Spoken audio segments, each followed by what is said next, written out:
13장, 이사야 13장 5절 같이 4절 5절 읽어보도록 합니다. 산에서 무리의 소리가 나며 많은 백성의 소리 같으니 곧 열국 민족이 함께 모여 떠드는 소리라. 만군의 여호와께서 싸움을 위하여 군대를 거멸함이시도다. 무리가 먼 나라에서 하늘 끝에서 왔으며 곧 여호와와 그 진노의 명기라. 온 땅을 멸하라 함이로다. 이제 13장부터 23장까지 상당히 많은 분량의 이사야에서 60장, 70장 정도 부분에서 10장이 넘는 이러한 부분들이 이방 심판에 대한 내용을 담고 있기 때문에 대략 한 6분의 1, 7분의 1 정도 상당히 많은 그 비중이죠. 그래서 집중적으로 이스라엘 주변에 이스라엘을 괴롭혔던 여러 왕국들을 북쪽에서부터 이렇게 아람부터 시작해서 모압, 암몬, 또 이렇게 두로, 또 다메스, 이 블레셋 지역의 이쪽 라인 아래쪽에 이러한 부분들, 이렇게 이스라엘을 이렇게 둘러싸고 있는 이방족들,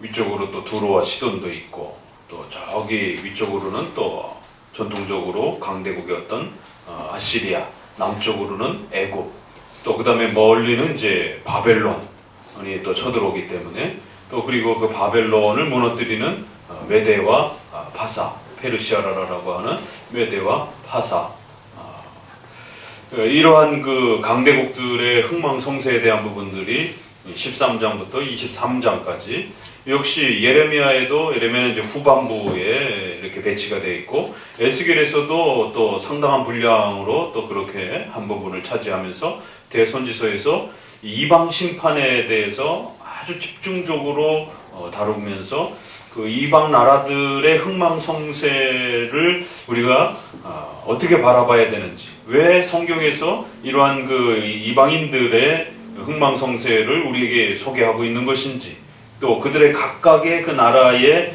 또 그러한 흥망성쇠 속에서는 우리가 이미 벌써 다 지나간 그 나라들인데도 불구하고 왜 우리가 그들의 흥망성쇠에 대해서 관심을 가져야 되는 것인가?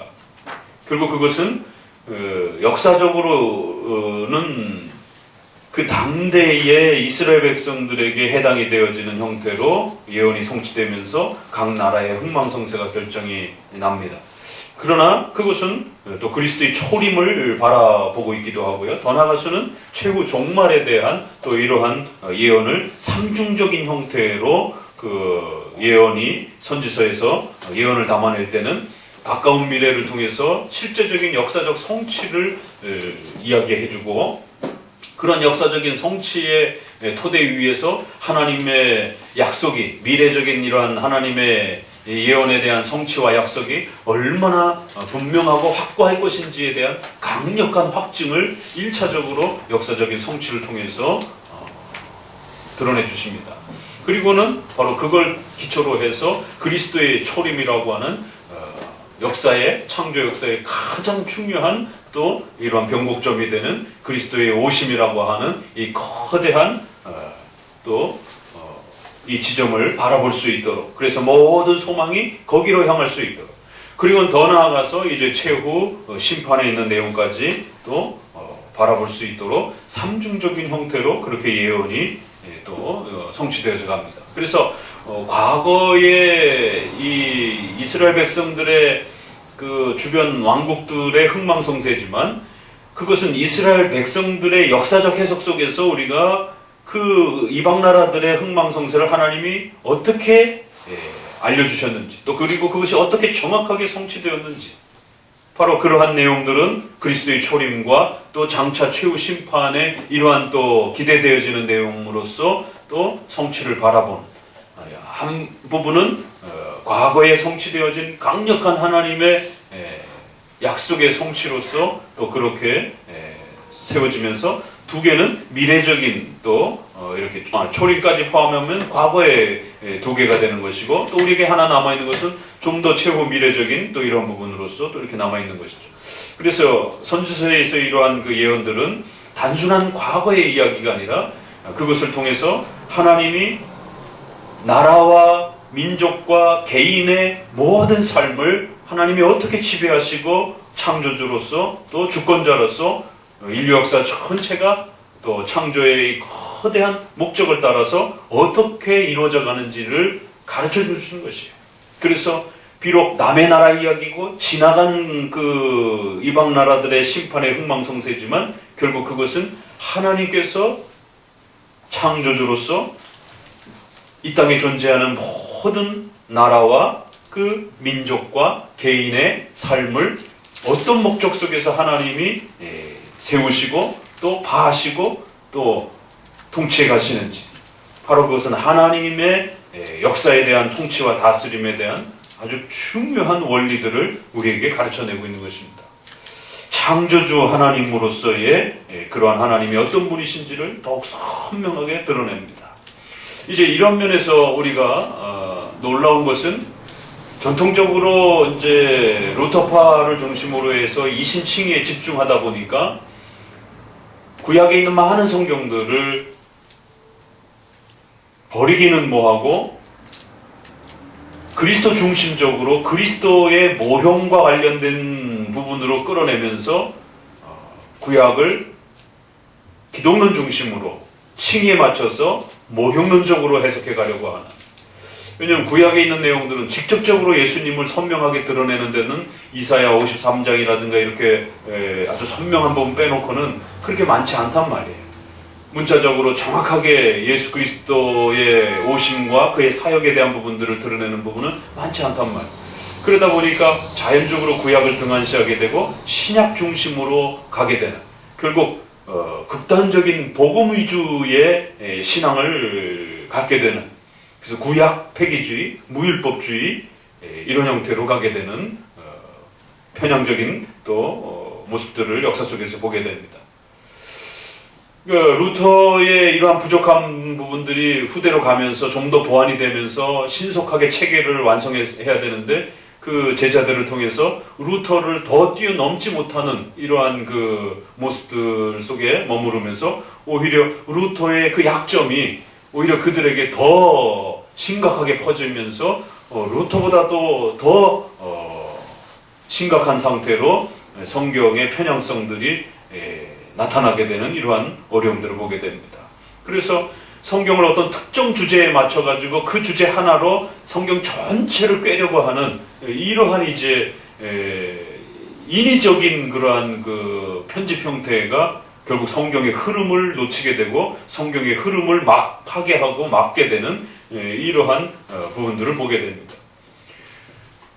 결국 이러한 기독론 중심의 이러한 그 구약에 대한 부분들은 구약을 소리 대하게 했고, 그나마 결국 모형론을 끄집어 와서 그리스도를 설명하려고 하는 그러한 방법으로 접근되어졌고, 결국 그러다 보니까 모형론을 확대를 해서 적극적으로 사용하게 되는, 이것도 그리스도 저것도 그리스도에 대한 그러한 하나의 예표로서 끌어올리려고 하는 이러한 그 무리수를 두다 보니까 중세시대의 풍의적 해석, 문맥관 논리와 신구약의 통일성 아래에서 보는 것이 아니라 그저 단어와 문장을 자기가 생각하는 대로 상상하는 대로 그렇게 비약적으로 아무 의미나 막 집어넣게 되는, 그래서 논리성도 파괴가 되고 신구약의 통일성도 깨어지게 되고 교리적 일치성도 깨어지게 되고, 이러한 그 중세시대의 풍의적인 그런 느낌이 결국 모형론을 확대해가면서 루터파 후손들 안에서 풍의적 해석 비슷한 형태가 등장을 하게 되는 이런 과정들이 계속 반복이 됩니다.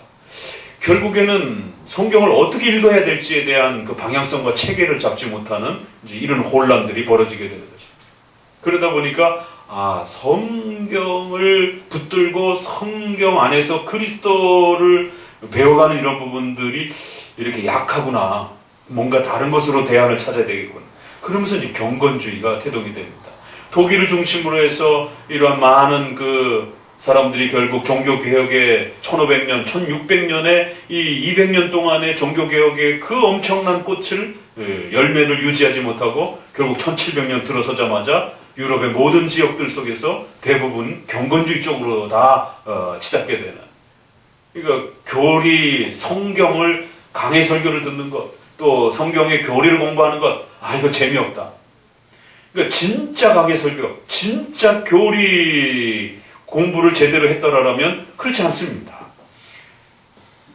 전통적인 칼빈주의가 추구해왔던 그러한 7대 교리를 중심으로 해서 성경 전체를 구속사 중심으로 보지 않고 취미 중심으로 보지 않고 창조주와 구속의 역사, 이 전체를 섭리사적 관점으로 이렇게 체계를 갖추고 보는 이러한 형태에서 강해 설교를 했더라면 창조주와 구원의 이런 그 하나님의 역사가 체계를 이루면서 더욱 풍성하게 나타나는 것이고, 교리도 어떤 특정한 교리에 지나치게 치우치지 아니하고, 예정론도 중요하지만 그 예정론이 성경 전체의 뼈대는 아닙니다.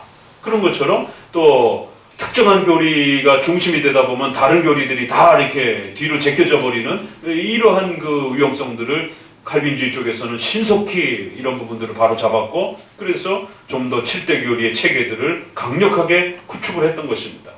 그런데 이제 루터파를 중심으로 해서 결국 자기들이 원하는 특정한 교리 몇 개만 강조하면서 결국 그것만을 강요하고 그리고 그것만을 반복하고 이러다 보니까 결국 지나친 편협 현상들이 벌어지면서 소위 교조주의 시대가 열려지게 되는, 성경 전체를 균형 있게 소개하는 것이 아니라 자신들이 원하는 특정한 것만 강요함으로 인해서 기독교의 큰 틀이 틀어져 버리게 되는, 그래서 기독교의 나머지 부분들을 다 축소하고 해내게 되는, 그러다 보니까 기독교 신앙이 온전하게 이렇게 전달되지 않는, 그러면 기독교 신앙이 온전하게 전달되지 않으면 파워와 능력이 급격히 축소되는 것입니다.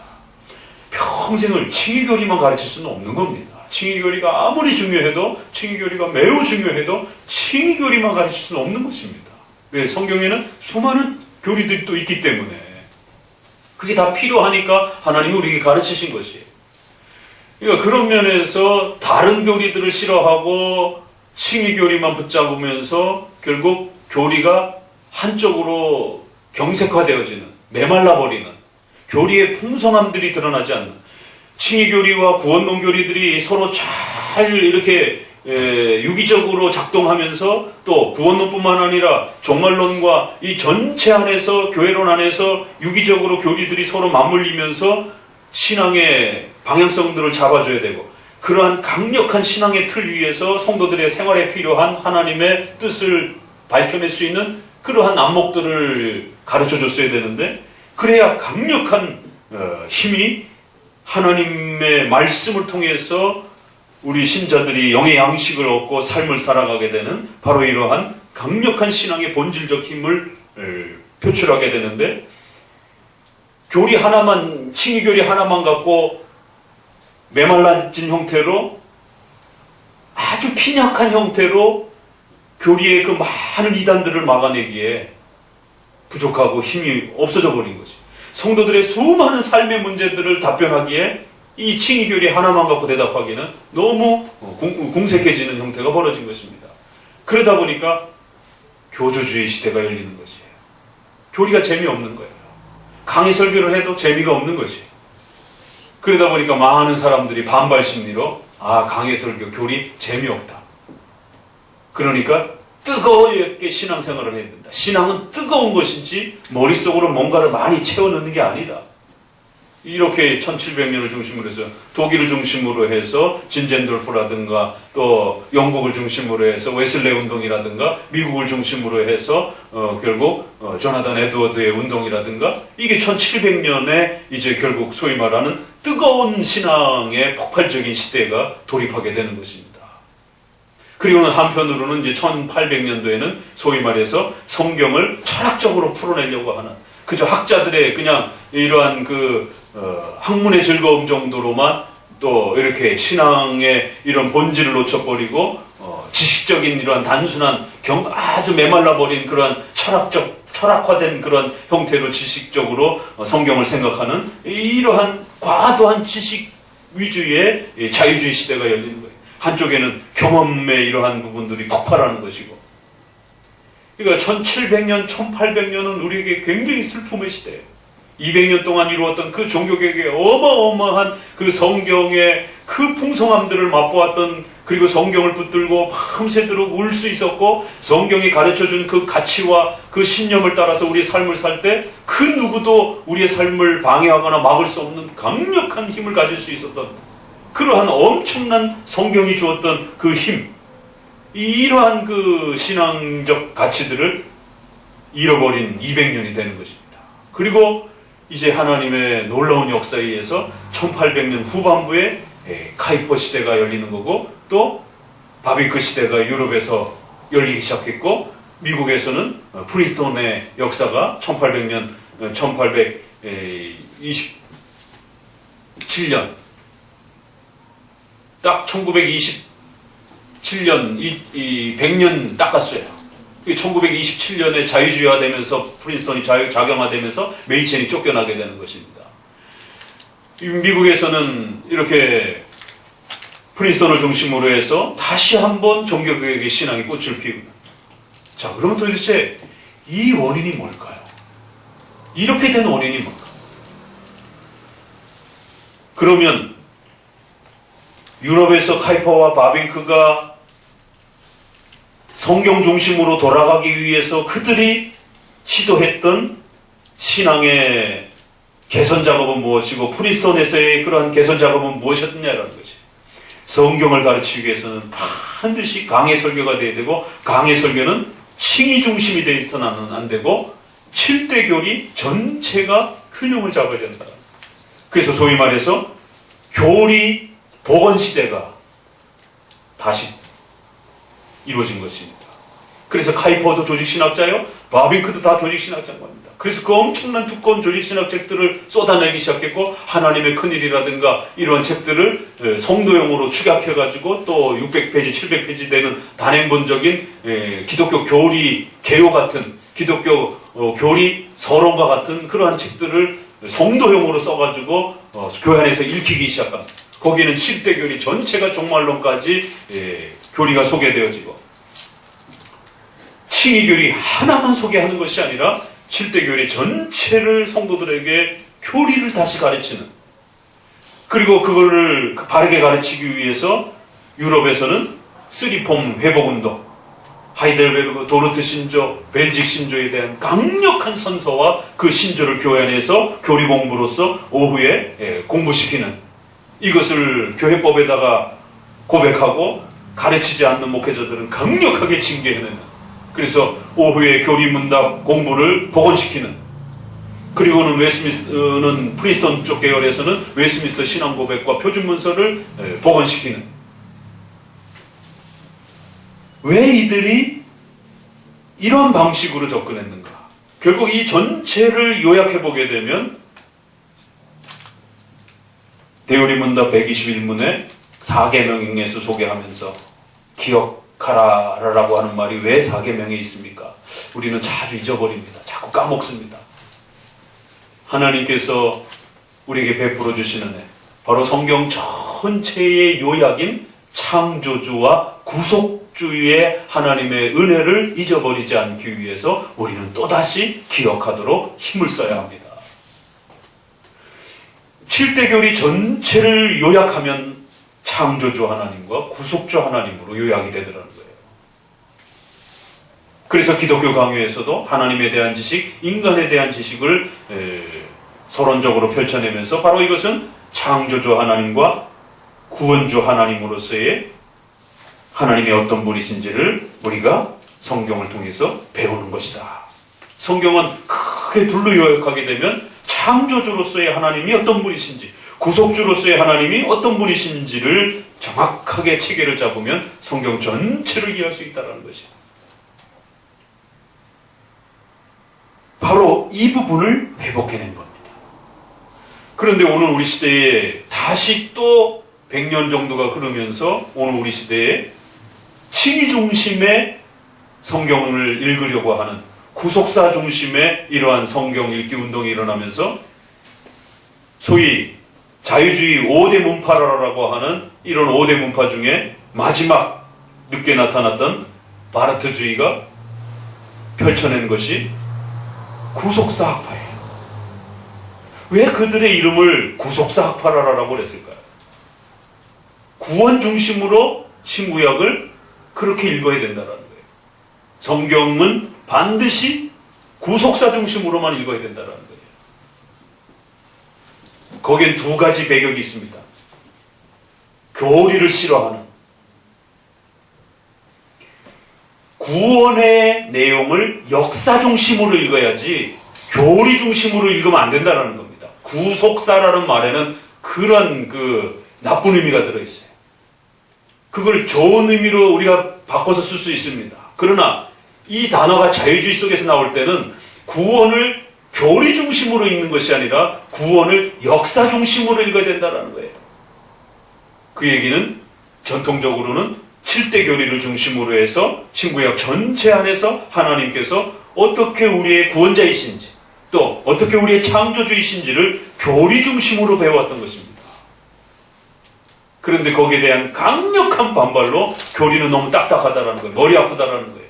그러니까 전체 교리도 필요 없고 오로지 필요한 것은 구원에 대한 초점을 맞춰진 내용 하나만, 그리고 그것도 역사 중심으로 읽으면서 그 역사 속에서 인간의 삶이 어떻게 변화를 이루어가는지에 대한 그러한 인간의 삶의 변동을 중심으로 해서 인간이 어떻게 구원받았다가 또 잃어버렸다가 구원받았다가 잃어버렸다가 이런 인간의 그 거대한 역사 중심으로 읽어야지, 그거를 교리 중심으로 읽게 되면 너무 딱딱해진다는 거죠. 이게 자유주의 쪽에서 일어난 소위 말해서 성경신학 운동입니다. 그러니까 과거에는 우리가 성경을 이렇게 차근차근 읽어내는 것을 구약은 구약 주경, 신약은 신약 주경, 주석, 서의, 주경 이렇게 표현했습니다. 그래서 우리가 구약 신학자들이라고 이렇게 표현했지, 구약 성경신학자, 신약 성경신학자, 이건 오늘날 새롭게 등장한 말입니다. 신학계에서 즐겨 쓰지 않던, 우리 쪽에서는 잘 쓰지 않던 그런 표현이 등장하기 시작하면서 성경신학자라고 하는 용어가 새롭게 등장하기 시작한 거예요. 근데 이건 우리 쪽에서 만든 게 아니라 자유주의자들이 1800년 후반부에 자유주의 운동의 막바지에 바르트 제자들을 중심으로 해서 구속사 학파가 등장을 했고, 그 구속사 학파가 구원을 역사 중심으로 읽어야 된다라고 합니다. 인류의 모든 역사는 인간이 중심이 되어서 만들어가는 것이지 하나님의 신적 작정과 이러한 하나님의 신적 작정의 섭리 역사를 가르치는 교리를 배우는 게 아니라는 거예요. 그러니까 교리에 대한 거부, 신적 작정에 대한 거부 운동이었습니다. 그래서 오스카 쿨만이라든가 이런 사람들이 등장을 해서 이미와 아직이라고 하는 방식으로 이런 종말을 읽어내야지, 최후 심판을 읽어내야지, 하나님의 작정과 영원 세계라고 하는 이러한 신적 작정 섭리, 하나님의 계획하신 바대로 통치해가는 이러한 역사로 이해하면 안 된다는 거예요. 그렇게 되면 인간은 기계가 돼버린다는 거예요. 인간은 아무 책임이 없이 그냥 무능력한 인간이 된다는 겁니다. 그렇기 때문에 역사는 이미 우리 손에, 우리 앞에 와 있기도 하고 아직 안 와 있기도 하고, 그렇기 때문에 반드시 인간의 역사는 내 자신이 결단하면서 만들어가는 것이다라는 거예요. 그래서 모든 우리의 미래와 종말은 이미와 아직이라고 하는 이러한 긴장관계와 갈등 속에서 이루어진 것도 아니고 안 이루어진 것도 아닌 그러한 항상 중립적인 상태로 역사와 시간은 우리에게 그렇게 다가온다는 거예요. 그렇기 때문에 그 미래를 어떻게 살아갈지는 너의 손에 달렸다라고 하는 이러한 종말론과 역사관과 이러한 세계관을 소개를 하면서 결국 신적 작정이라고 하는 이런 인식을 가지고 우리의 역사와 세계관을 이해하면 안 된다라고 하는, 또 교리 중심의 이러한 그 체계를 세워가서는 안 된다라고, 지난 1000년, 2000년 전의 교리가 어떻게 오늘 우리 시대에 우리의 필요에 적용될 수 있겠느냐 이러면서 결국 신적 작정과 교리에 대한 강력한 거부감으로 구속사학파라는 것이 등장을 하면서 성경신학 운동이 일어났습니다. 그래서 교리 배우지 말고 성경을 배우라는 것이. 그래서 이름을 비블리칼 테올로지라고 하는 성경신학이라는 거예요. 기존의 독트린, 이 테올로기라고 하는 교리신학이라고 하는 것은 성경을 안 읽고 교리만 가르친다는 것이에요. 그러니까 교리를 가르치는 이러한 교리주의자들을 강하게 거부하면서 우리는 성경을 구원 중심으로 그렇게 가르칠 것이다. 우리는 성경을 가르치는 자들이다.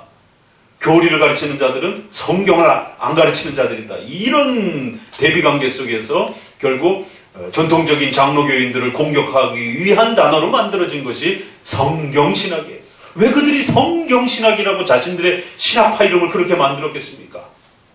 교리를 가르치는 자들에 대한 반대적인 그러한 목소리 속에서 성경을 가르쳐야지 왜 교리를 가르치냐라고 그렇게 저항하면서 성경신학 운동이 일어난 것이. 그런데 문제는 성경을 읽긴 읽어야 되는데 어떤 주제를 중심으로 해서 읽어가야 될 것인가가 자기들끼리 일치를 이루지 못하는 거예요. 그래서 유명한 신학자들마다 어떤 사람은 언약 중심으로, 어떤 사람은 하나님 나라 중심으로, 어떤 사람은 그렇게 종말론 중심으로 읽기도 하고, 또 어떤 사람은 칭의 중심으로 읽기도 하고, 또 어떤 사람은 천국 중심으로 읽기도 하고, 가지각색으로 성경 핵심 주제를 다 달리 보는 것입니다. 그래서 자기네들끼리 옥신각신 하다가 결국에는 성경의 중심이 도대체 뭐냐? 알 수 없다. 오리무중이다. 그래서 결국 성경신학 안에서 자체적으로 성경신학의 이런 방식으로 성경을 읽어서는 성경을 오해하게 만들고 성경의 중심을 읽어내지 못하는 이러한 심각한 폐단이 있다라고 하면서 얼마 지나지 않아서 성경신학자들 안에서 성경신학 무용론에 대한 부분들이 자유주의 안에서 강력하게 또 일어납니다. 그 한글로도 번역된 이런 책들이 있어요. 성경신학의 위험성, 성경신학의 문제성, 성경신학의 한계성 이런 식의 이름으로 책들이 쏟아져 나오기 시작합니다. 그런데 그나마 살아남은 주제가 언약 중심으로 성경을 읽어내는 것이. 구속사 중심으로 성경을 읽어내는 그 흐름은 여전히 그래도 남아 있습니다. 그 파급 효과가 엄청 컸기 때문에 결국 언약 중심으로 구속사 중심으로 성경 전체를 칭의 중심으로 읽어내려고 하는 이러한 성경 읽기 운동이 펼쳐졌고 그것을 다른 말로 성경신학이라고 말하지만 언약신학이라고도 또 이렇게 말하는 거예요.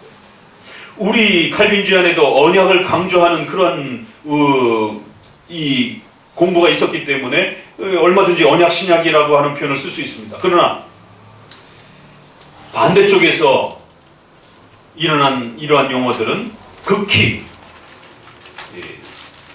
조심스럽게 봐야 되는 그런 표현들인 것이. 성경신학, 언약신학, 구속사 중심의 성경 읽기. 이러다 보니까 결국 오늘 우리 시대에 와서는 대부분 지금 학계가 성경신학이라고 이렇게 많은 성도들에게 읽혀지고 있고 소개되어지고 있고 구약학자, 신약학자를 성경신학자다라고 이렇게 명명을 합니다. 아니요. 성경신학이라고 하는 건 독특한 하나의 파트가 따로 있습니다. 성경을 역사 중심으로 보는 것이에요. 그건 게랄더스 보스의 책의 서문에 보게 되면 기존의 교리 중심으로 보던 그러한 그 전통을 이제는 바꿀 필요가 있다. 그건 너무 딱딱하다. 그러니까 이제는 성경을 어떻게 읽어야 될 것이냐라고 하는 새로운 패러다임을 제시하고자 한다. 성경을 역사 중심으로 읽자.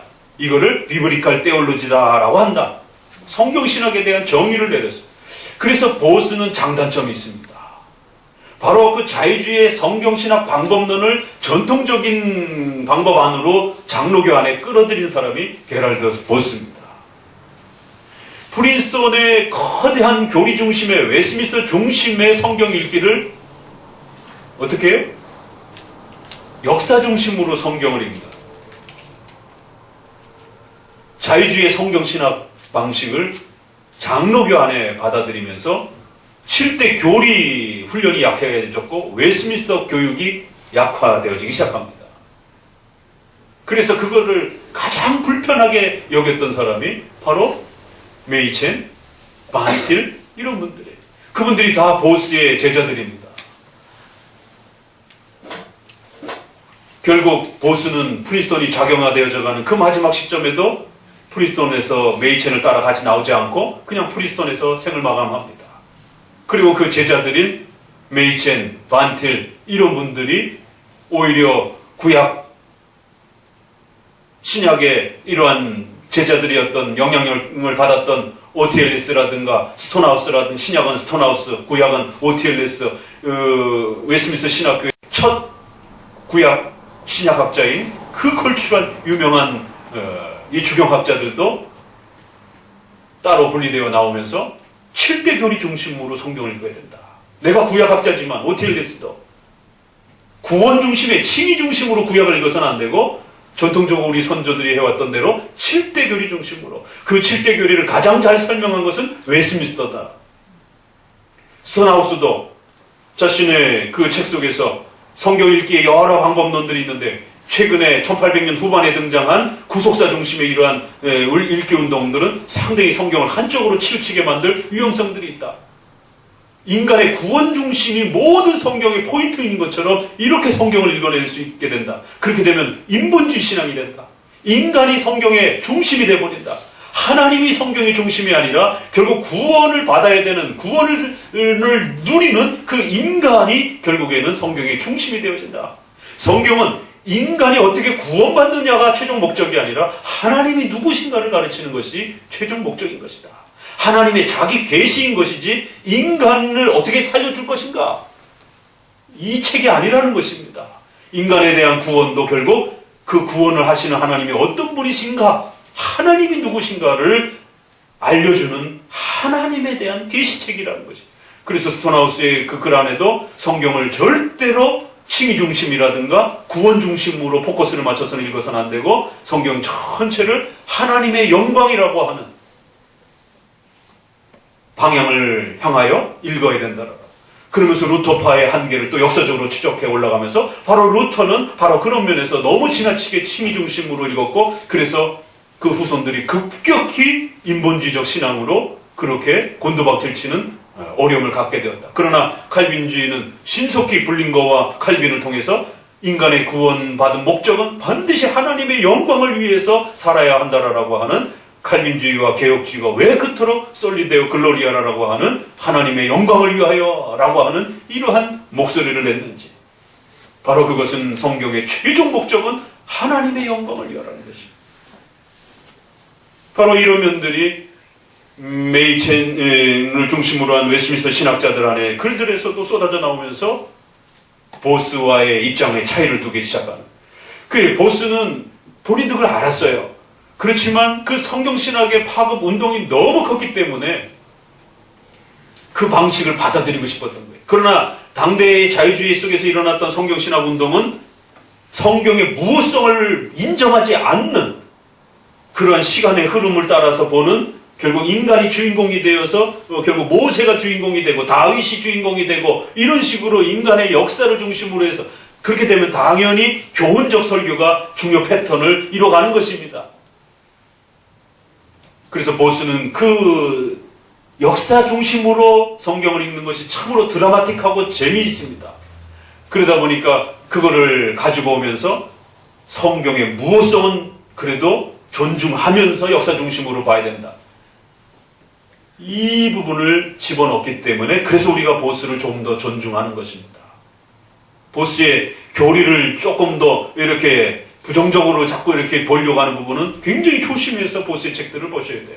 그러나 또 그분이 신약과 구약을 아주 열심히 이렇게 또 주경해 가면서 나름대로 그 성경 그 자체를 파헤치려고 했던 또 이러한 그 성경 주해에 대한 그런 또 열정들은 또 우리가 참고 하면서 그 좋은 자료들은 또 우리가 존경하는 것이. 왜냐하면 성경의 무호성을 존중했기 때문에.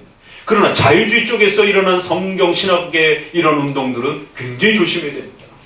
그래서 자유주의자들 안에서도 성경 신학이라는 이름이 있고, 보스의 가장 중요한 책이 성경 신학이라는 책이 창세기부터 계시록까지를 쫙 구원 중심으로, 칭의 중심으로, 역사 중심으로, 역사의 시간 흐름 중심으로 이렇게 단행본으로 쓴 책 이름이 성경 신학책입니다. 한국에도 번역이 되어 있습니다. 왜 보스가 그걸 성경 신학이라고 했겠느냐 말이에요. 전통적으로 모든 신학자들은 다 교의학, 조직신학, 교리신학, 교리학, 교리학 이렇게 표현해 왔던 것입니다.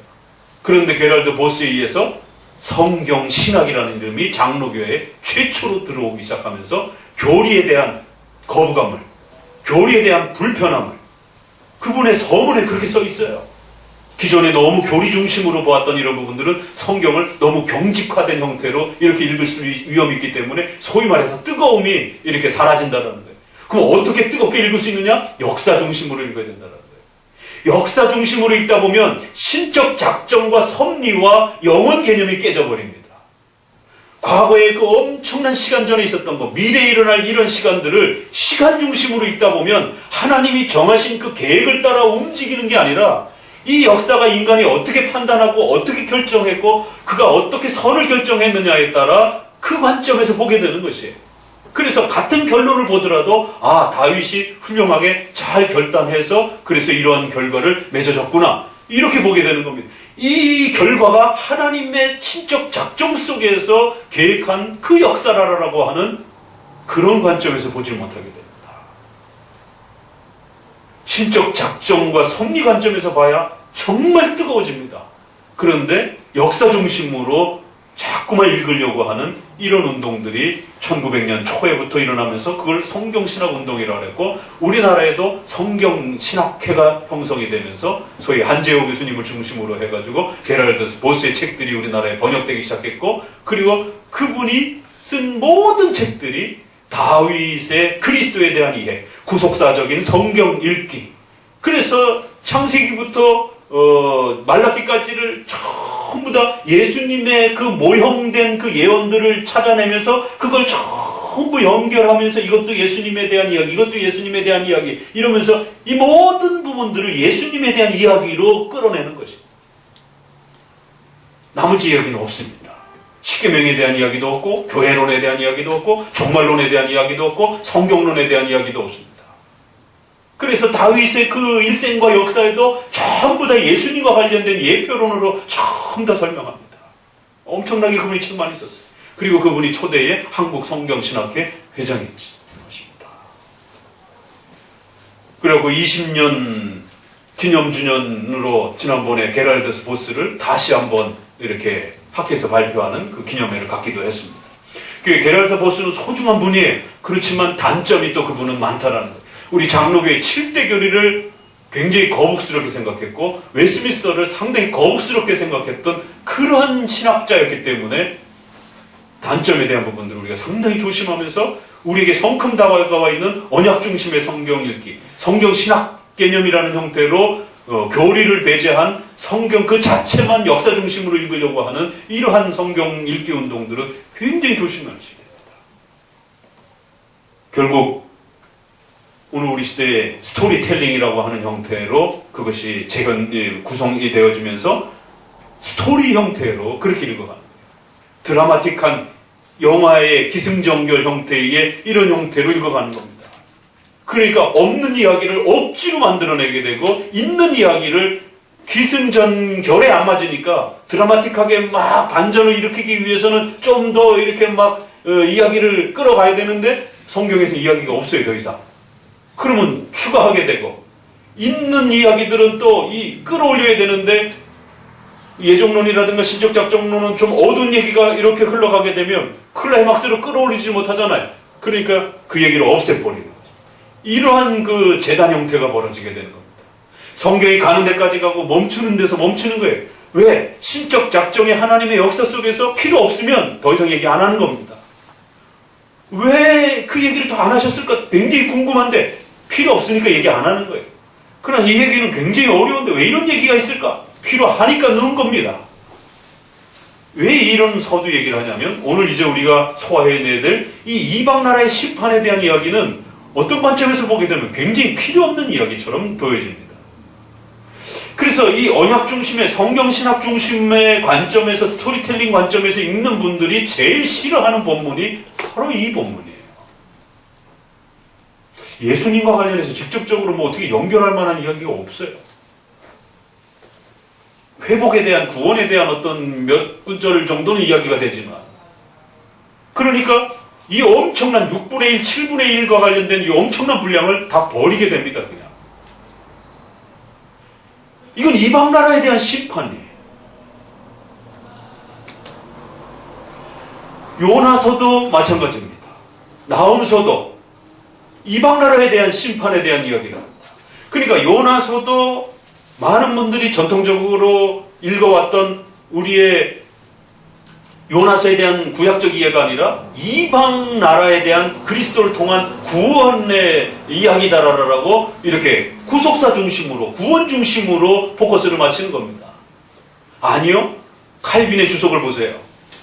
많은 분들이 그 당대에도 왜 루터파들이 있었기 때문에 요나서를 어떤 방향에서 읽어야 될 거냐라고 했을 때 구원 중심으로 장차 올 이방 나라의 그리스도를 통한 구원의 내용을 먼저 미리 내다본 것이다 라고 하면서 구원 중심에 대한 어떤 예표로 그렇게 읽어냈습니다. 칼빈도 그 당대에 그렇게 읽는 걸 알고 있었어요. 그러나 그렇게 읽으면 안 된다. 이거는 선지서에 있어서 가장 독특한 인물 캐릭터를 등장시켜서 단 한 번도 그런 인물이 없는 독특한 순종하지 않는 그런 선지자의 캐릭터를 내세워서 결국 순종하지 않는 이스라엘의 아주 깜빡한 그 못된 죄악된 모습들을 선지서를 대면해서 대비시켜가지고 있는 그대로 우리가 선지서 이사야, 에스겔은 자기 부인이 죽잖아요. 선지적인 그 상징적 어떤 그 수단으로서 그의 삶을 사용하기 위해서 예레미야는 자녀를 못 낳게 해요. 자녀를 낳지 말라라고 얘기를 합니다. 그러니까 이런 어떤 특정한 그 선지자들의 삶이 계시의 수단으로 사용되는 것이에요. 그럴 때 요나는 아예 그의 본성 자체가 계시의 수단으로 사용이 되는 겁니다.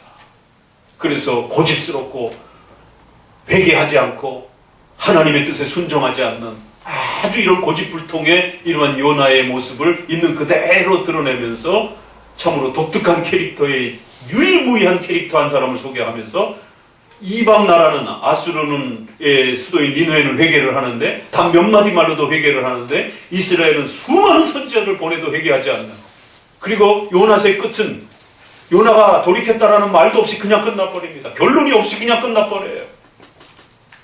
그러니까 기승전결하려고 하다가 없어져 버리는 것이에요. 그러니까 인위적으로 결론을 만들어낼 수도 없는 겁니다.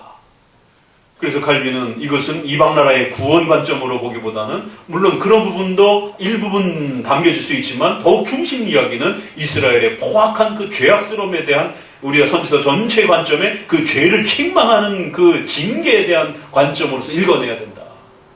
니느헤가 중심이 아니다.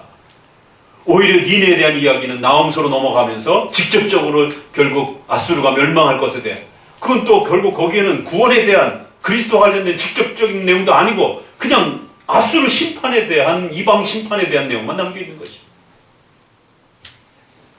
이처럼 구속사 중심에, 언약 중심에, 언약은 누구와 맺은 거예요? 이스라엘 백성들과 교회와 맺은 거기 때문에 이방 나라에 대한 이야기가 나오면 당혹스러움이 나오는 겁니다.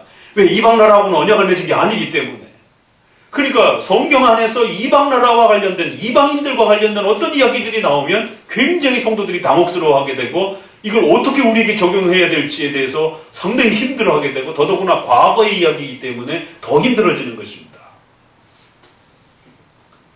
요나서에 대한 이런 면들처럼 이렇게 또 선지서에 엄청난 분량으로 집중적으로 다루는 것도 이렇게 다루고 또 산발적으로 다루는 내용들도 또 여러 군데서 계속해서 소개가 됩니다. 이방 나라의 심판은 바로 창조주 하나님께서 인류 역사 전체를 어떻게 지배하시고 다스려가는지에 대한 그 위대하고 거대한 창조 역사의 하나님의 통치를 신적 작정과 하나님의 섭리 안에서 어떻게 운영하시고 다스려 가시는지, 하나님은 온 세계 역사와 또 인류와 또 교회 바깥에 있는 모든 역사들을 어떻게 지배하시고 그 인류 모든 역사들이 또 교회와 관련해서 어떤 역할을 감당하는지에 대해서 하나님께서 가르치시는 창조주로서의 하나님에 대한 내용을 담고 있습니다. 구원과 관련해서, 교회와 관련해서 구원 중심의 그러한 부분들을 우리가 또 한편으로 배웁니다. 그래서 우리가 기독교 강의에 있는 것처럼 창조주 하나님이요 구원주 하나님에 대한 계시를 배운다 이렇게 말을 하지, 구속사와 일반사 그렇게 표현하기는 조금 어려운 것이.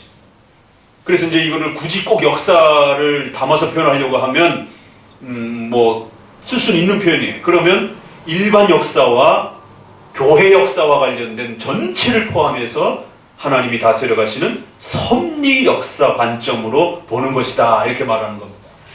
성경 안에는 교회의 역사만 담겨 있지 않습니다.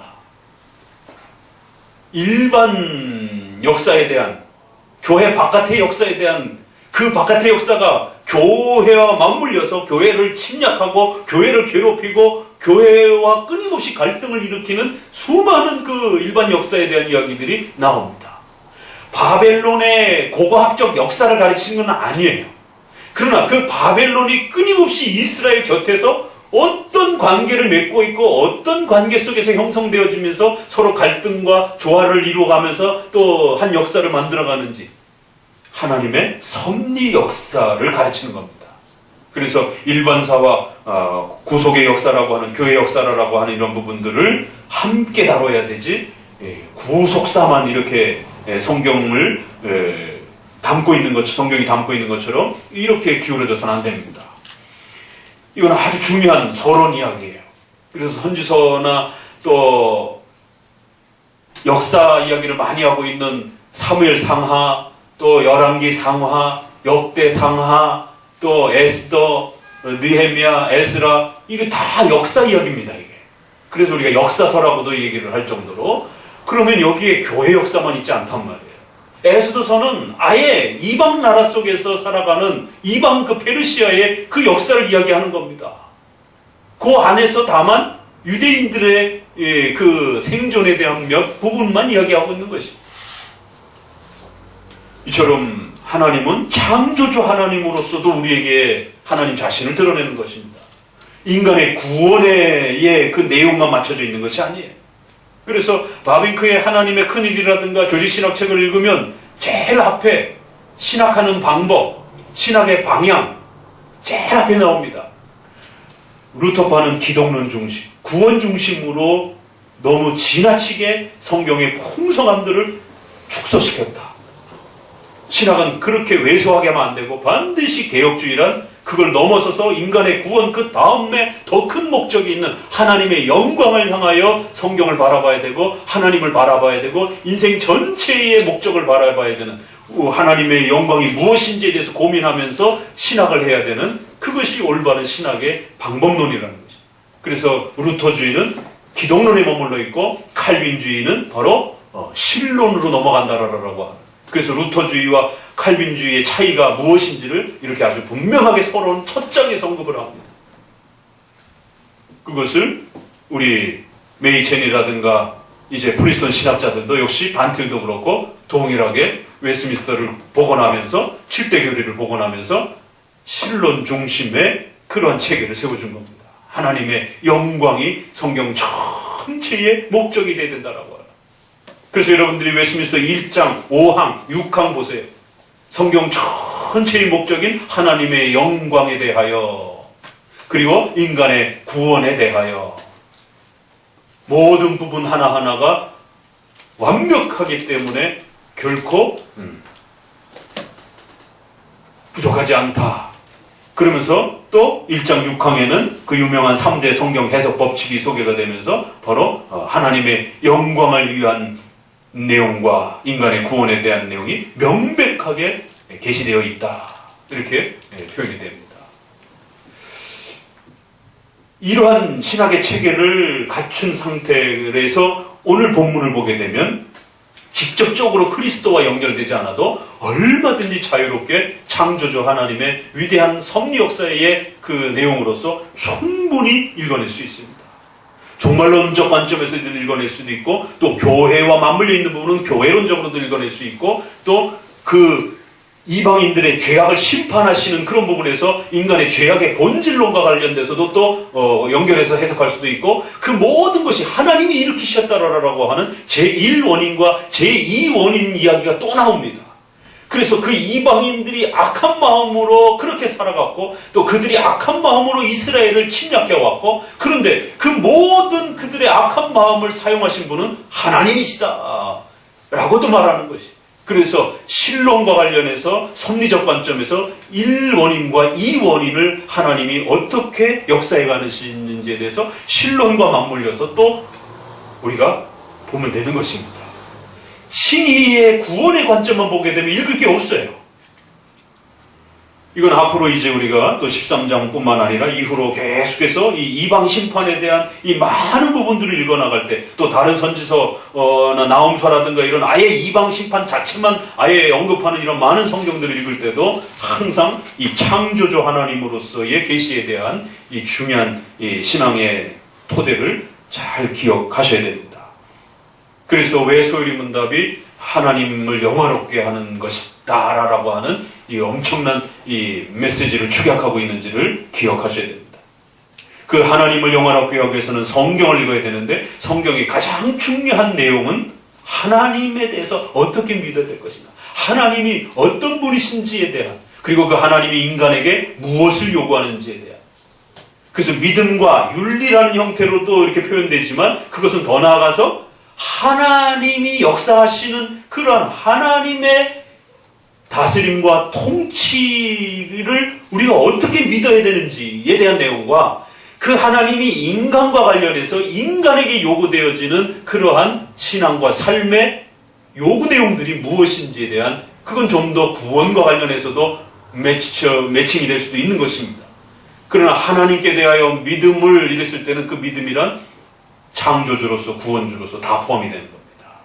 그래서 소요리 문답 3문에서도 성경이 제일 요긴하게 핵심적으로 가르치는 핵심은 뭐냐라고 했을 때 하나님께 대한 믿음, 하나님이 어떤 분이신지에 대한, 하나님이 어떻게 믿어야 될 것인가에 대한, 그리고 그 하나님이 우리에게 직접적으로 인간과 관련해서 요구되어지는 그러한 요구 내용들이 무엇인가. 이렇게 전체 우리 이 장로교에서의 성경 읽기는 이처럼 끊임없이 창조주와 구원주 하나님에 대한 이 틀을 기본으로 해서 하나님의 영광을 바라보는, 그리고 교회 역사와 또 일반 역사 전체를 하나님의 신적 작정과 섭리의 역사 속에서 바라보는 것이지 시간 중심으로 그렇게 읽어내는 게 아닙니다. 그 시간 중심으로 읽어내다 보면 그런 어떤 특정한 사건과 역사가 왜 일어났는지 해석할 수가 없습니다. 그건 반드시 신적 작정의 계획 속에서 일어난 하나님께서 준비하신 일이고, 그리고 제2원인자들이 선을 선택한 결과요, 또 악을 선택한 또 결과이기도 하다라고 하는 이러한 또 섭리사적인 역사 속에 일어나는 그런 또 귀한 흐름인 것입니다. 자, 이제 이런 부분들을 정리하고 오늘은 앞부분 정도만 이렇게 보겠습니다. 바벨론을 먼저 제시를 하는데요. 바벨론에 대한 부분들이 어떤 경고가 쏟아지느냐면 바벨론을 하나님 책망하시는 것이죠. 그런데 우리가 앞부분에서 보았던 바벨론은 어떤 바벨론이에요?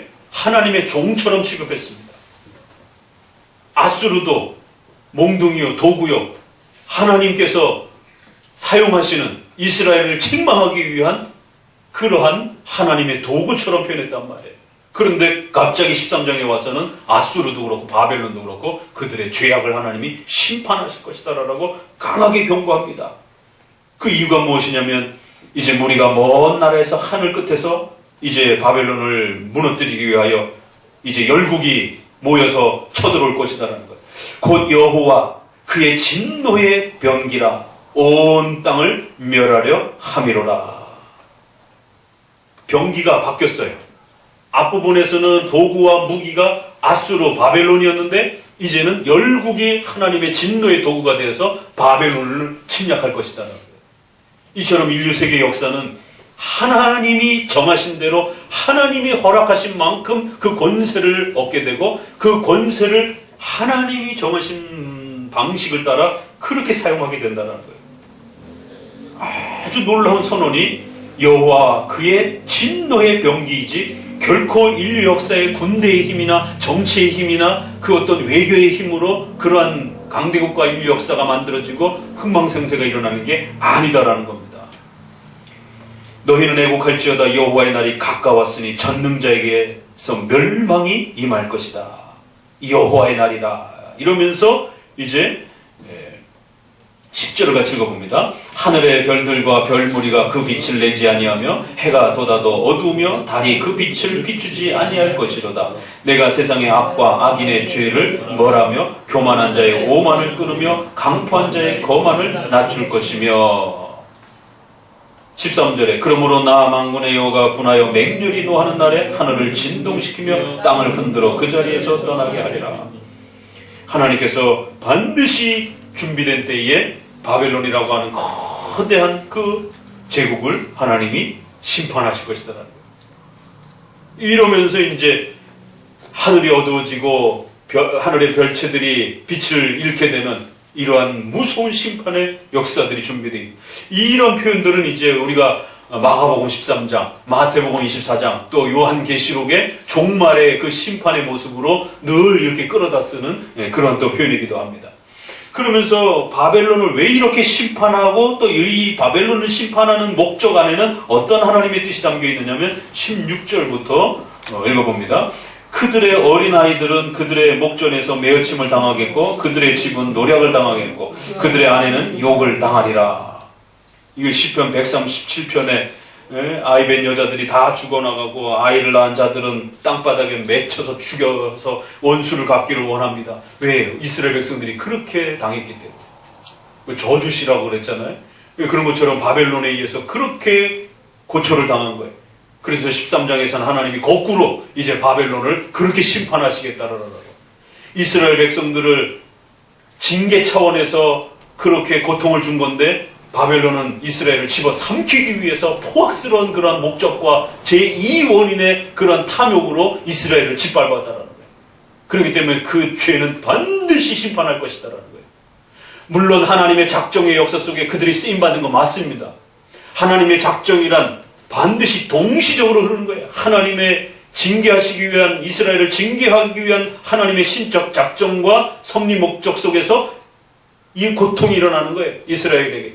그러나 바벨론은 이스라엘을 집어삼키려고 하는 악한 욕망과 목적 속에서 이스라엘을 집어삼키는 것입니다. 그래서 제1원인, 제2원인이라고 하는 섭리 역사로 이해를 해야지 신인 협력 개념으로 이해하면 큰일 난다는 거예요. 이게 이해가 안 되는 거예요. 그럼 왜 바벨론을 하나님이 책망합니까? 오히려 하나님의 도구가 되었는데 인간의 죄를 합법화하는 게 아닙니다. 이렇게 설명하면 운명론이 되고 이렇게 설명하면 신인협력주의가 되는 거예요. 그렇기 때문에 우리는 제1원인과 제2원인으로 하나님의 신적 작정과 섭리의 목적이 있는 것이고 인간은 자신의 악한 목적을 따라 선과 악을 선택하는데 악을 선택하는 그러한 자리가 있는 겁니다. 동시적으로 일어나면서 결국 하나님은 그 악을 선택한 바벨론에 대해서 분명히 심판하실 것이다라는 거예요. 그 심판이 얼마나 무서우냐면 그렇게 그들의 부녀자와 아이들을 이렇게 아주 고통스럽게 죽이는 심판의 역사가 뒤따를 것이라는 겁니다. 이걸 누굴 통해서 이룬다고요? 17절 보라 은을 돌아보지 아니하며 금을 기뻐하지 아니하는 메대 사람을 내가 충동하여 그들을 치게 하리니 메대 사람이 활로 청년을 쏘아 죽이며 태의 열매를 긍휼히 여기지 아니할 것이다. 아이를 애석하게 보지 아니하려고 전부 다 갈대아 사람들 죽일 것이다라는 거예요. 그러니까 이게 실제 역사로 1차 예언으로 실제 역사 속으로 바벨론은 그냥 문을 열어줬어요. 그 부하들을 너무 막 숙청하고 막 이 부하들을 이렇게 막 못되게 굴어가지고 지금 북한이 그래서 이제 자칫 잘못하면 그런 내란의 어떤 그 이 반역 뭐라 그래 그런 역사의 위험성들을 또 인류학자들은 염려하는 겁니다. 바벨론이 그 부하들을 너무 학대해가지고 부하들이 그 복수심에 그 메대가 바다가 쳐들어올 때 그냥 성벽 문을 그냥 열어줬습니다. 일반사의 역사를 보게 돼.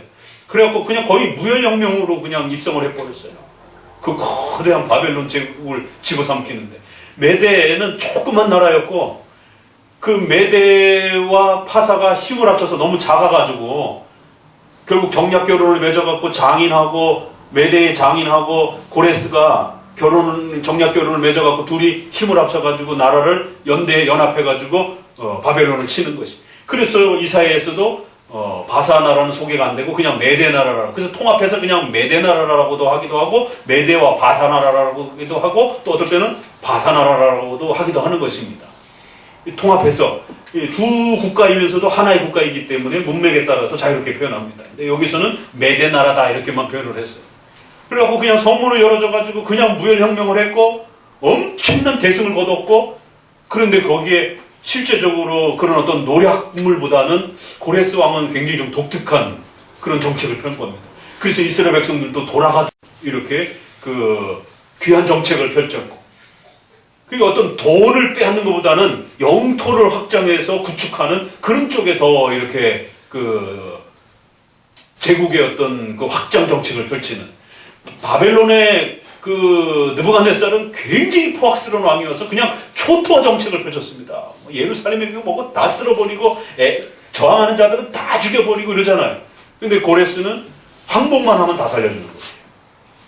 그리고 돈이라든가 이런 거를 각출하는 게 아니라 오히려 그 적으로 맞닿아 있는 자들만 쓸어버리고 나머지 자들은 다 보존해주는. 실제로 이 내용이 일반 역사 형태로 성취가 되는 것이에요.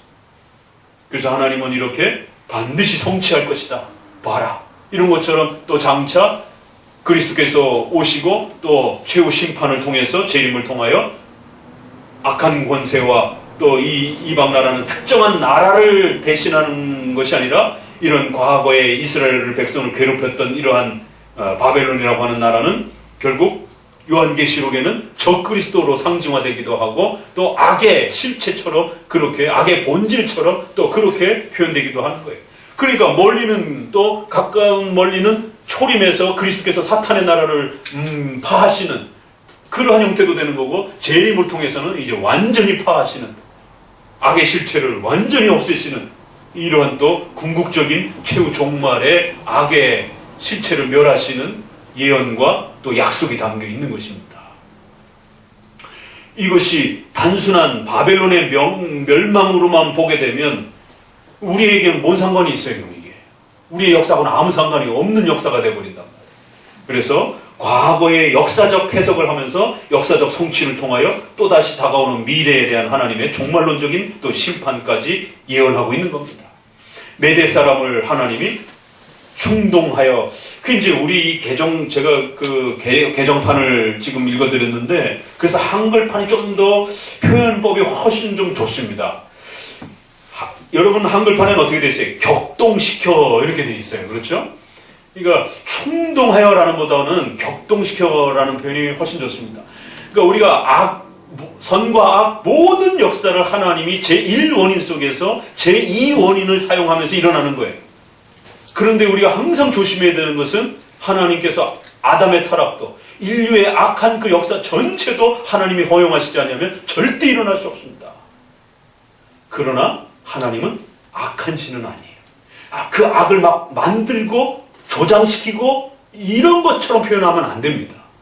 그 악의 책임은 제2원인자로 반드시 인간이 악을 선택한 그 형벌에 대한 책임에 대한 부분을 동시적으로 강조하면서 하나님이 그 악을 허용하셨다, 악을 다스린다라는 말을 써야지, 인간의 악한 선택에 대한 이 책임을 등한시하면서 하나님이 아담의 타락을 허용하셨다, 아담의 타락 포함해서 인간의 이 악한 역사 전체까지도 하나님의 이 신적 작정과 계획 속에 있었다라는 표현을 인간의 악한 그 책임에 대한 부분을 등한시하면서 말을 하게 되면 하나님을 악한 신처럼 오해할 수 있는 우리의 연약함이 있습니다.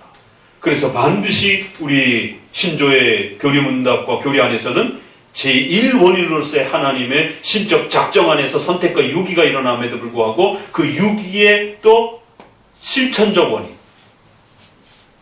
필요적 원인, 실제적 원인은, 형벌적 원인은 악을 행한 그들 자신에게 있다라고도 얘기를 하는 겁니다. 도르트 신조도 그렇고 웨스민스터 신조도. 유기의 원인을 인간의 악한 죄에만 근원적으로 공로적으로 두지 않습니다. 그렇게 말하게 되면 50을 인간이 가져버리는 것이, 선의 역사는 하나님이 가져버리는 거고 악의 역사는 인간이 결정하는 이런 일이 보는 거예요. 아담의 타락의 역사를 인간이 가져버리게 되는, 하나님은 어쩔 수 없는, 어찌할 바를 모르는, 대처를 할 수 없는, 손 놓고 바라만 봐야 되는 이런 형태가 되어버립니다. 하나님은 제1원인으로서 신적 작정 속에 아담의 타락을 허용적 작정하셨다라라. 신적 작정 속에서 이룬 것이다라고. 하나님의 근원적 작정을 떠나서는 이 땅에 그 어떤 것도 우리가 생각할 수 없고 발생할 수 없고, 머리털까지 세신바 되시고 참새가 2마리가 한 아사로니 우리 손에 들어오는 것도, 양식이 되는 것도, 그 가장 우연찮아 보이는 일들조차도 하나님의 작정 속에 선과 악 모두를 포함했습니다. 그러나 그 악에 대한 선택에 대해서는 반드시 인간이 악한 마음으로 선택한 것이기 때문에 제2원인자로서 형벌의 책임이 동반된다는 것입니다. 그렇게 말을 덧붙여서 표현하는 겁니다. 제1원인에 대한 것만 지나치게 강조하면 안 돼요. 악에 대한 문제를 이야기할 때는. 근원적으로는 제1원인으로서 하나님의 신적 작정을 이야기하면서도 악에 대한 역사와 내용과 유기의 문제를 이야기할 때는 반드시 형벌에 대한 그 책임으로서 인간의 악을 선택한 죄에 대한 부분들을 함께 반드시 이야기해야 됩니다. 근데 이제 메대 사람을 이렇게 내가 충동하여 이러면 좀 어감이 확 달라진단 말이에요. 영어에도 번역이 어려워요. 그런데 우리말 번역에도 어려운 건 마찬가지예요. 그렇지만 최대한으로 좀 살려봐야 됩니다. 문맥의 어감을. 하나님이 죄의 원인자처럼, 하나님이 죄를 만드는 것처럼 이런 표현들은 앞뒤 문맥을 가려서 상당히 신중을 가하면서 번역을 해야 됩니다. 근데 하나님이 메대 사람을 충동하여, 아주 틀린 번역은 아닌데 한글에 격동시켜, 어떻게 보면 훨씬 더 이렇게 지금 우리의 이 문맥에서는 충동시켰다라고 하는 것보다는 격동시켰다라고 하는 부분이 훨씬 어감이 신적 작정과 섭리를 설명하는데 제가 보기에는 아무튼 국어적으로 좀 더 그렇습니다. 더 좋습니다. 한글 번역이. 그래서 메대 사람이 정치적 욕망 때문에 그들은 쳐들어왔지만 결국 그들의 영토 확장에 대한 욕망을 하나님께서 어떻게 해요? 격동시켰다라는 거예요. 자, 그러면서 이제 그들을 징벌할 것이라는 거예요. 그러니까 바벨론의 멸망이 이처럼 하나님의 신적 작정과 섭리 속에서 제1원인과 제2원인, 특별히 악한 결정을 집행하는 바벨론의 그 죄에 대한 책망, 또 그러면서 그들을 책망하는 도구로 사용하는 메대와 파사를 하셔서 그들을 또 섭리 속에서 일으켜 세우시는, 하나님이 그들을 향하여 명하시는, 바벨론을 치도록 역사하시는 신적 작정의 역사라는 것이지, 이거를 시간 속에서의 역사로 보면 안 됩니다. 시간적인 역사로 보게 되면 바벨론의 정치 상황을 보아야 되고, 또 이스라엘의 정치 상황을 더 많이 얘기해야 되고, 그런 거예요. 역사의 시간적 어떤 흐름을 이야기하다 보면 그 역사 속의 형편이 어떠했는지에 대해서 기승전결로 드라마틱하게 더 많이 설명을 해야 됩니다. 그러나 신적 작정 안에서 설명하게 되면 굳이 기승전결로 어떤 그 이스라엘의 군사적인 재정적인 형편, 메대 파사의 어떤 정치 변형이 되어지는 어떤 여러 가지 정치 변형과 이러한 그 역사의 그 흐름, 이런 것들을 굳이 많이 설명할 필요가 없어요. 그래서 스토리텔링이 어떻게 됩니까? 배경적 설명이 굉장히 많이 따라붙는 거예요. 결론적 교리 얘기를 안 하고 배경적 이야기들을 굉장히 많이 하면 듣기에 굉장히 영화 같은 재미납니다. 그러나 결론에 그러면 뭐가 남아야 되는데 재미는 있었는데 남는 게 없는 이런 형태가 벌어져요. 그리고 또 그걸 우리의 삶 속에 어떻게 적용해야 될 것이냐 이렇게 되면 교리적으로 적용이 되는 게 아니라 교훈적으로 모범론적인 형태로 이런 인물들처럼, 그러니까 우리도 이 여러 역사 속에서 하나님의 구원이 이렇게 잘 유지되어지기 위해서는 우리가 최선을 다해서 하나님 앞에 언약적 책임을 다하고 이렇게 가게 되는 거예요. 그러니까 최근에 세간점학파가 이 언약 개념을 등에 업고 쌍무 언약이라고 하는 이런 형태로 언약적 신실함을 유지할 때 칭의가 유지가 되는 것이지, 하나님의 은혜, 절대적 은혜에 의해서 칭의가 유지되는 게 아니라 이러한 언약적 모범론적인 신실함이라고 하는 이런 칭의론이 등장을 하는 겁니다. 이게 다 서로 다 연결이 돼가지고 거기서 또 한 걸음 더가 나간 사람들. 자, 14장은 또 보세요. 여호와께서 야곱을 긍휼히 여기시며 이스라엘을 다시 택하여 그들의 땅에 두시리니 나그네 된 자가 야곱 족속과 연합하여 그들에게 예속될 것이며 민족들이 그들을 데리고 그들의 본토로 돌아올 것이다.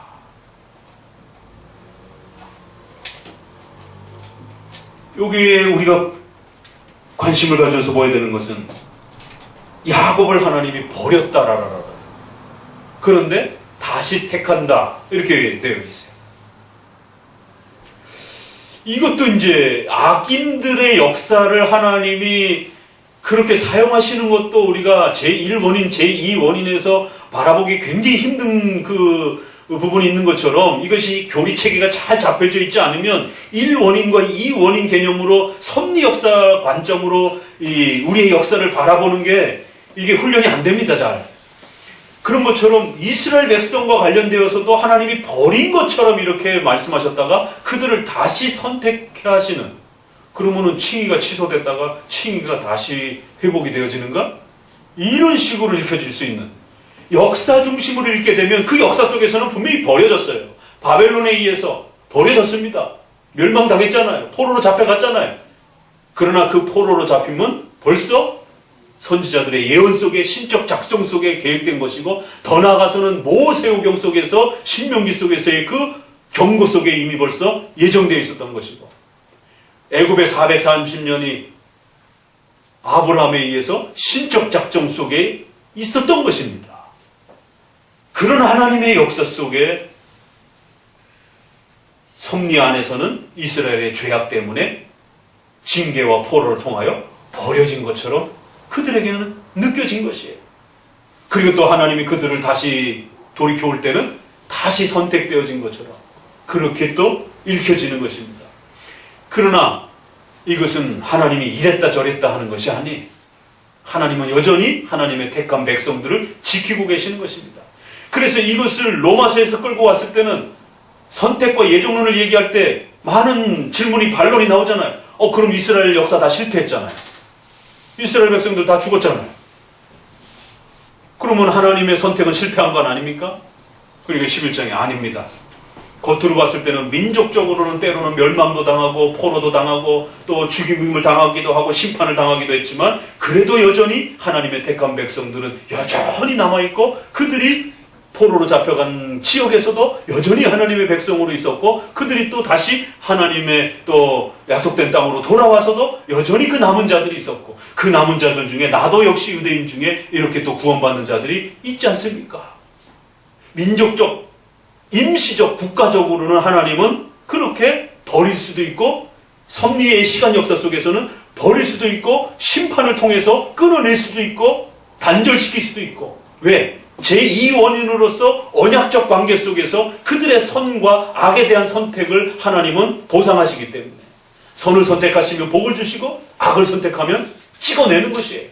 벌을 주는 것이에요. 그래서 버려지는 것입니다. 그러나 그 버려짐이 섭리 역사 속에서의 책망의 버려짐이지 하나님의 궁극적 신적 작정과 선택과 예정이 취소되는 것은 아닙니다. 그래서 때로는 민족적으로 심판을 받고 민족적으로 국가적으로 이러한 이스라엘 백성들이 혈통적인 부분에서 그렇게 버려진 것처럼 또 역사 속에서는 취급되어지고, 그러나 구약이나 신약인 하나님이 선택하셨다라고 했을 때는 그건 개별적인 선택을 말하는 것이지 국가적인 민족적인 선택을 말하는 게 아닙니다. 그렇게 말하면 모세도 버려진 것이에요. 가나안 땅에 못 들어갔잖아요. 여호수아 갈렙만 들어갔단 말이에요. 그럼 모세가 버려졌다라고 감히 누가 생각할 수 있겠습니까? 모세가 버려졌으면 다 버려지는 것이죠. 아론도 못 들어갔습니다. 그렇다고 해서 그들이 불택자가 된 건 아닙니다. 구약의 국가적으로 영토적으로 그렇게 사용하는 방식에 있어서는 버려질 수도 있고 취소될 수도 있고 중단될 수도 있고 섭리 역사 속에는 제2원인을 언약 속에서 하나님이 대응하시기 때문에 그들이 악을 선택하면 하나님은 끊어내시기도 하고 징계도 하신 것입니다. 이렇게 구원에 대한 이러한 내용조차도 이렇게 감당할 수 쉽지 않은 표현들이 쏟아져 나오는 것입니다. 그러니까 이런 부분들을 교리적으로 신적 작정과 예정론을 구축하고 읽지 않으면 이거 취소가 되는구나. 이렇게 확 방향이 틀어져 버린단 말이에요. 자, 결론적으로 읽어봅니다. 14장은 다음에 한 번 더 하고요. 오늘 이 13장과 선지서 이 부분에 대한 창조주 하나님으로서의 이 포인트와 관련해서 24절 결론을 읽어봅니다. 만군의 여호와께서 맹세하여 이르시되 내가 생각한 것이 반드시 되며 내가 경영한 것을 반드시 이루리라. 내가 아수르를 나의 땅에서 파하며 나의 산에서 그것을 짓밟으리라. 그때 그의 멍에가 이스라엘에게서 떠나고 그의 짐이 그들의 어깨에서 벗어질 것이다. 이것이 온 세계를 향하여 정한 경영이며 이것이 열방을 향하여 편 손이라 하였나니 만군의 여호와께서 경영하였은즉 누가 능히 그것을 대하며 그의 손을 펴섰은즉 누가 능히 그것을 돌이키랴. 세계 역사와 이방 세계의 심판을 소개하시는 이유가 여기 있다는 거예요. 창조주 하나님으로서 하나님께서 크고 작은 모든 일들에 대해서 선과 악에 대한 그 모든 역사조차에 때로는 악의 역사에조차 있어서도 그건 그들이 행하는 악인데도 불구하고 그 바벨론이 침략해 오는 것, 또 바벨론을 무너뜨리기 위해서 메대가 또 쳐들어오는 것, 이 모든 인간의 악한 욕망 속에서 일어나는 이 역사 속 안에서도 하나님은 하나님의 작정과 역사를 계획하신 바대로 성취해 가신다는 거예요. 그래서 하나님의 창조적 목적을 완성해 가신다는 거예요. 이런 위대한 하나님이라는 겁니다. 결코 이 땅에 일어나는 개인과 관련해서, 민족과 관련해서, 국가와 그 어떤 것도 우연히 일어나는 게 아니고 하나님이 경영하시고 그 구약의 신적 작정의 표현입니다. 하나님의 손, 하나님의 경영, 하나님의 생각, 하나님의 마음, 이런 부분들이 다 신적 작정과 관련된 성경적 표현이죠. 한치 오차도 없이 그렇게 이루어져 간다는 거예요. 그러니까 많은 사람들이 이러한 역사관을 갖게 되면 그거 운명론 아니냐라고 자꾸 이렇게 오해를 하는 것이에요. 그러나 성경에서 말하는 이러한 제1원인으로서의 신적 작정의 섭리 역사를 우리가 이해하게 되면 결코 그건 운명론이 아닙니다. 인간의 의지를 하나님이 제2원인으로 사용하시기 때문에 결코 운명론에 빠지지 않습니다. 그러나 제1원인으로서의 하나님의 이 위대한 신적 작정과 섭리 관점으로 온 우주 만물을 창조하는 창조주로서의 이 하나님의 통치 개념을 성도들에게 가르쳐주지 않으면 작은 파도에 다 빠져 죽습니다. 우리 또 성도가 금번주에 중간 파도쯤에 빠져 죽을 뻔했는데 인생에 예기치 않게 어떤 인생의 파도가 닥쳐올 때 교회를 열심히 이렇게 섬기는데 왜 하나님이 우리에게 감당하기 힘든 이러한 파도를 주시는가? 오히려 제대로 안 섬기는 듯한 저 사람들은 잘 먹고 잘 살아가고 있는데 이런 어떤 이 세계관을 바라보는 인식이 틀어지게 되면 그 파도에, 작은 파도에 배가 확 뒤집어 버립니다. 하나님이 나한테 너무 서운하게 하시는구나. 어떻게 이러실 수가 있는가? 아니요. 그보다 더한 일도 하나님의 신적 작정과 경영과 하나님의 표신설과 하나님의 계획 속에서 거대한 메대 사람을 움직이는 것도, 바벨론을 움직여가는 것도, 개개인의 삶 속에서 일어나는 작은 파도들도 하나님의 거대한 통치 역사의 신적 작정의 섭리 속에서 일어나는 것입니다. 그래서 하나님이 주신 거면 가장 좋은 선물입니다. 우리 성도들에게. 그래서 우리 선조들은 죽음을 맛보라라고 하나님이 던졌어도 그게 하나님이 정하신 일이라면 우리 인생에 가장 좋은 것이, 이게 어디서 펼쳐지느냐면 시편에 하나님께서는 성도의 죽음을 귀하게 여기신다라고. 왜요? 하나님이 정하셨기 때문에. 하나님이 정하신 성도의 죽음이라면 하나님이 가장 기뻐하십니다. 그럼 우리 성도에게 있어서는 그것이 가장 큰 귀한 선물인 것입니다. 이게 바로 하나님의 창조주 하나님을 배울 때 우리에게 다가오는 어마어마한 힘입니다. 구원주로만 배웠으면 이게 해결 안 됩니다. 우리가 열심히 최선을 다해서 섬기고 믿었고 신앙생활 최선을 다해서 신앙을 유지해 가는데 왜 갑자기 예기치 못한 어떤 역사의 회용돌이가 우리에게 강탈을 하냔 말이에요. 그건 하나님의 창조주로서의 하나님의 뜻을 이해해내지 못하면 다 넘어가 버립니다. 그래서 우리 역사 속에는 우연이 없고 하나님의 작정 속에는 우연이 없고 그냥 주시는 것이 아니라 하나님의 경영과 계획 속에서 하나님의 뜻을 펼쳐내시기 위해서 그 작은 파도와 큰 파도와 거대한 파도를 골고루 시차와 또 때를 따라서 조정하시면서 그 사람이 성도가 그 파도 앞에서 어떻게 성장해 가야 되고 그 파도를 통하여 또 그 성도를 통하여 하나님의 교회와 또 그 개인의 삶 속에 거대한 하나님의 창조 역사가 어떻게 꽃을 피워야 될지를 하나님은 다 알고 계시는 것입니다. 그래서 주시는 것입니다. 다들 그냥 유람선만 타고 잔잔한 파도에서 그렇게 살기를 원하죠. 그러나 그렇지 않습니다. 하나님의 창조 역사에서는 죄와 관련해서도 죄를 끊어내기 위해서라도 파도를 치셔야 되고 또 섭리 역사 속에 우리를 성화시키기 위해서도 파도를 보내주셔야 되고 또 사탄과의 싸움 속에서도 파도가 일어나고 또 더 신비한 하나님의 거대한 교회를 세워가고 창조 역사를 완성해가는 그 목적 속에서도 또 파도가 밀어닥치는 것입니다. 어떤 목적과 어떤 내용 때문에 파도가 오는지 그때그때 다 파악하지 못해도 이러한 하나님의 말씀을 통해서 강력하게 창조주로서 하나님에 대한 신인식이 우리 마음속에 확고하게 세워져 있어야만이 그 파도를 다 뚫고 나갈 수 있습니다. 안 흔들립니다. 그런데 이게 없으면 왜 그렇지? 왜 하나님 나에게 자꾸 이런 걸 주지? 왜? 라고 자꾸 묻기 시작하면서 하나님의 뜻을 이해하지 못하니까 왜라고 자꾸 반문하는 하나님의 역사에 대한 불편한 마음들이 따라붙으면서 하나님의 신적 작정의 역사에 대해서 흔들려버리는 일이 벌어지는 것입니다. 그래서 이방 역사 세계에 대한 거대한 심판들을 나라마다 조목조목 전부 다 소개하면서 그리스도와 직접적으로 관련되어 있지 않더라도 얼마든지 신론과 종말론적 관점에서 하나님의 통치 역사의 그 위대함들을 보라라라고, 적어도 하나님은 그런 분이라라고, 그런 하나님을 깨닫고 알 때만이 우리 인생의 이러한 작고 거친 파도들을 아무렇지도 않게 얼마든지 거뜬히 이겨낼 수 있는 그런 강력한 힘을 소유할 수 있게 되는 겁니다. 바로 개혁주의는 그러한 위대한 하나님의 역사와 통치를 가르쳐주는 것입니다. 그를 교리적으로 잘 정립해주는 것입니다.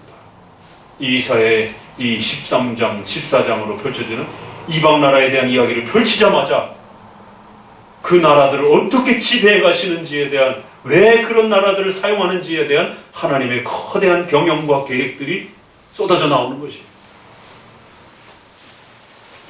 우리의 가슴으로 다 받아내시기 바랍니다. 그리고 여러분의 삶 속에 다가오는 그런 파도들을 또 이겨내시기를 바랍니다. 기도합니다. 하나님 감사를 드립니다. 오늘 이사야 13장부터 펼쳐지는 또 이방 심판에 대한 또 하나님의 창조주로서의 위대한 이 역사들을 배워가게 됩니다. 오늘날 우리 안에 이 신적 작정과 섭리의 위대함들을 제대로 이해하지 못해서 시시때때로 또 불안해하고 원망하고 하나님의 또 거대한 뜻을 신뢰하지 못하는 이러한 또 우리의 불신앙의 모습들을 봅니다. 우리를 불쌍히 여겨주셔서 이 위대한 하나님의 창조의 역사들을 보게 하시고 하나님의 절대 주권과 계획 속에서, 경영 속에서 우리 성도들의 인생 전체를 지배하시며 가장 좋은 것으로, 가장 좋은 방식으로 우리보다도 우리 자신을 더 잘 알고 계신 하나님께서 우리의 삶을 인도해내시는 위대하신 하나님을 의탁하며 배우며 살게 해 주옵소서. 예수님의 이름으로 기도합니다. 아멘.